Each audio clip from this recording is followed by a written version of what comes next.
Right now, all of our athletes are in season, so they're trying to be as explosive as possible so that when they go on tour, they're able to jump high, run very quick to chase down balls, and be as fit as possible in order to hopefully win us some medals.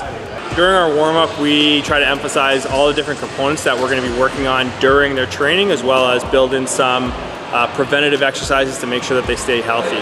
So some of the big things that we try to emphasize are healthy shoulders, so making sure that their shoulders are nice and healthy and stable, and able to move in all directions so that when they're playing in the sand, they're able to get up and hit the ball and block and do all the different movements that they need to do without sort of feeling pinches and being injured.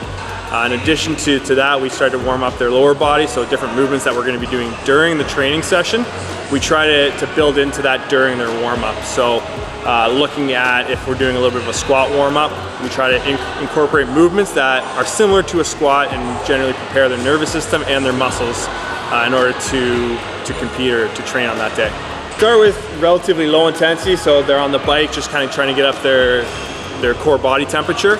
And after that, we start to progress into just some gradual lower body exercises. So starting with some lunges and maybe some things to train their glutes. So working with the mini bands. And as we progress through our warm-up, including even some lighter weight, body weight squats, and then progressing into some plyometric exercises where they're throwing the medicine ball or jumping over some hurdles, as we progress to get them ready to do the test, so that when we do the test, they're at their highest level. We're getting them at their peak physical capacity for that day. So we use force plates to measure how high our athletes jump.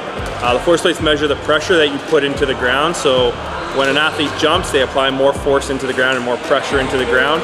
And based on how much pressure they are putting into the ground, we can look at how high they're jumping. Hands on hips, standing still, staring straight ahead. And jump. Good.